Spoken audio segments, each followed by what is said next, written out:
कुटस्थ एक संस्कृत शब्द है जिसका अर्थ है काष्ठ या लकड़ी जैसा। लकड़ी दिखने में स्थिर, अचल, हिलाई न जा सकने वाली या ठोस, उसी तरह से कुटस्थ होता है, बिल्कुल लकड़ी के लट्ठे जैसा। यह शब्द योग शास्त्र में सन्यासियों, साधुओं द्वारा युगों युगों से होता आया है। यह शब्द उच्च कोटि के साधुओं द्वारा अपनाई गई साधनाओं में से एक है। ऐसी अनेक साधना है, कई सारे साधु साधनाएं करते हैं अपनी अपनी एक एक साधना में निपुण होके। कुटस्थ वह उपाधि है जिसका अभ्यास कुछ साधु सभी नहीं करते। ये वह साधना मन को अचल या अटूट करने के लिए होती है।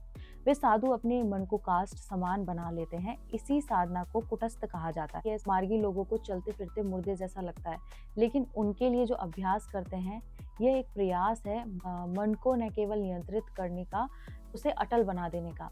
कुटस्थ साधना करने वाले अपने मन को इतना अविचल या दृढ़ बना लेते हैं कि इस धरती पर चाहे कुछ भी हो जाए, वह साधक उस घटना का कोई भी विवेचन, चिंतन अथवा तर्क वितर्क नहीं करता।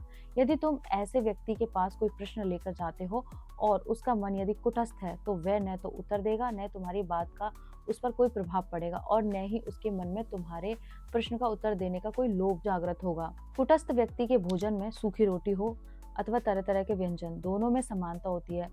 10-12 व्यंजन हो जैसे कोई दानी साधु में बांटते हैं, उनके लिए वे दोनों एक समान हैं। वे सूखी रोटी को भी उसी भाव से खाएंगे जैसे चाव से वे लड्डू और पकवान खाएंगे। कोई भी ऊंच नीच असर नहीं करते। किसी भी प्रकार के भोजन को यदि उनके सामने रख दिया जाए, उनके नेत्रों में किसी भी प्रकार का आकर्षण या प्रशंसा का किसी भी प्रकार का उत्पन्न होता है, तो वो कुटस्थ नहीं है। उनके लिए तपस्या प्रारंभ करनी पड़ती है। यह एक बहुत उच्च साधना है। कुटस्थ मन अपने आप में परम लक्ष्य। साधना में इससे पूर्व प्राणों को नियंत्रित करने में मदद मिलती है। यदि योगी होते हैं और यदि अपने प्राणों को नियंत्रित करते हैं, तब वे कुछ भी नियंत्रित कर सकते हैं। यही उनका लक्ष्य होता है। कुटस्थ अवस्था के लिए मन किसी भी बात से विचलित नहीं होना चाहिए, एक पल के भी नहीं झपकनी चाहिए। जाकर वे सफल होते हैं। भले कोई मर जाए, गिर जाए, उठे, कोई बारात या शव यात्रा पास से गुजरे, ऐसे व्यक्तियों के भीतर कोई परिवर्तन नहीं आना चाहिए। उसे कुटस्थ कहते हैं। योग जैसा प्रतीत होता है मन को यांत्रिक तरीके से रोकना, मतलब ऐसा है, किंतु लक्ष्य यह नहीं है कि लक्ष्य है चित्त वृत्ति लयों को, जिन्हें तुम लोग सूर्य और चंद्रमा का भ्रमण पथ कहते हो, उनको नियंत्रित करने का। ये तपस्वी गुफाओं में बैठे हैं। जैसे कुछ लोगों को देखा है, मतलब उनका दिखाई देना इतनी आम बात नहीं है। आम तौर पर आप कुछ साधुओं को कुटस्थ होने का अभ्यास करते हुए देख सकते हो, लेकिन बहुत कम ही इसमें सफल हो पाते हैं। बाकी जो है वे विचलित होते ही रहते हैं। सुनने में बहुत आसान लगता है, लेकिन है नहीं। कोई भी गति, कोई भी विचलन उनमें उसके अनुसार स्पंदन उत्पन्न नहीं कर सकती। सहानुभूति, करुणा, उदारता, इन सब विपरीत भावनाएं, ऐसी कोई भी भावना मन में नहीं आती।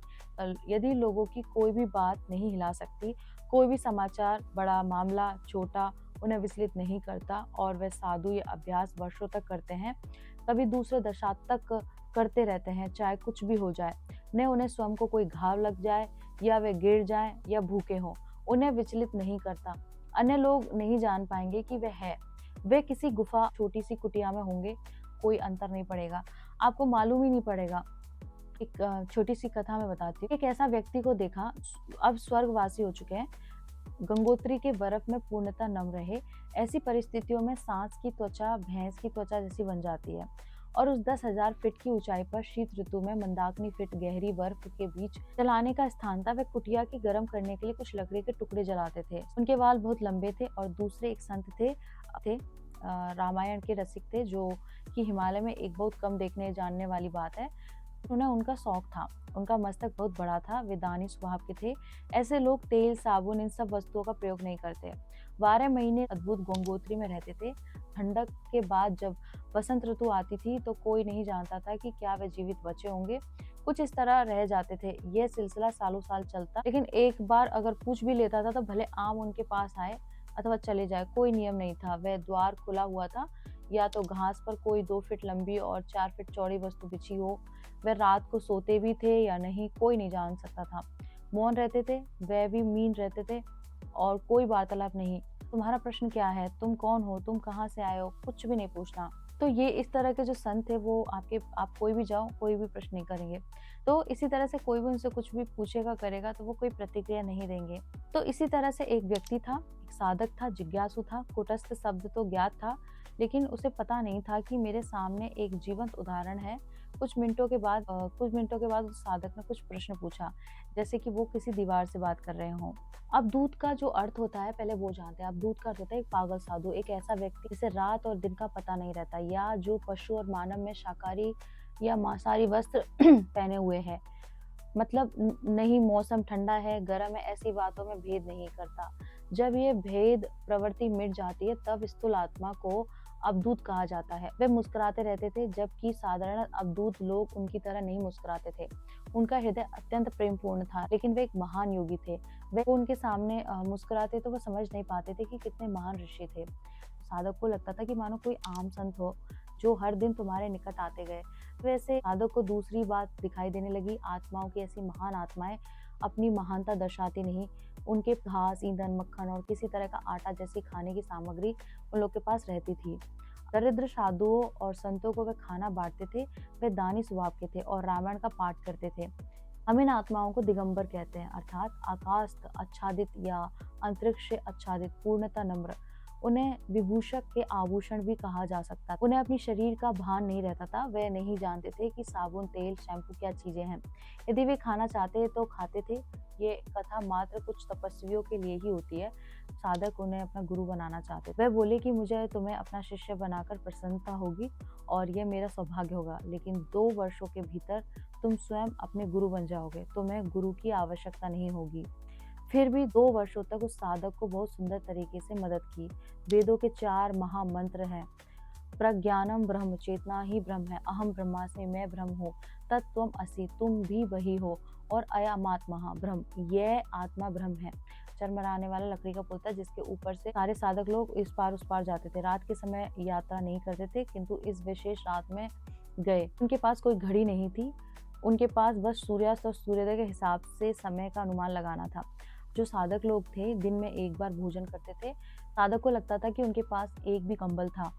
उस समय साधक शरीर बहुत युवा था।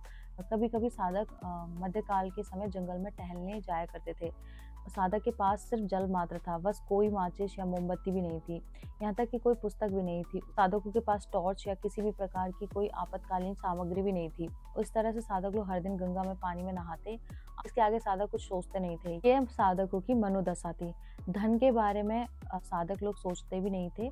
दिन में मात्र एक बार 12 बजे साधक लोग थे वो भोजन करते थे। उस महामार्ग तक पहुंचने का मार्ग ढूंढ रहे थे। एक वेदांतिक साधना जिसमें उस समय कर रहे थे। भट्ट योग और राजयोग भी पूरे हो चुके थे। कुछ लोगों से इन विषयों में किसी से बात नहीं की थी। ये सब वर्ष तक चलते गए। उसके बाद वेदांत तक पहुंचे और अकस्मात ही महात्माओं के संपर्क में आ गए। उसकी सिद्धि बौद्धिक समझ द्वारा नहीं होती, वह एक आत्म सिद्धि है। मैं ब्रह्म हूँ। मैं इस ज्ञान तक पहुंचना चाहते थे। कभी कभी 2 दिन में भी एक बार भी भोजन नहीं करते थे। उनके पड़ोसी साधु और दूसरी गुफा में कभी कभी वे ये देखते थे कि भोजन के समय भी अपनी गुफा से बाहर नहीं निकलते थे। ये उनकी साधना को भंग नहीं करते थे। लेकिन कुछ एक बार साधक ने पाया कि जब मैं बाद में अपनी गुफा से बाहर निकला तब कुछ भोजन गुफा के बाहर रखा हुआ था। वे नेपाली साधु थे और उनकी गुफा से बाहर निकलने के समय तक ये रहे थे। तो मैंने एक साधक और कुछ योगी और साधुओं के बारे में बताई है। आगे की कहानी मैं तुम्हें नेक्स्ट वीडियो में बताऊंगी। ये अच्छी लगी है तो शेयर कीजिए और मेरे साथ बोलिए ओम नमः पार्वती पते हर हर महादेव शिव शंभो।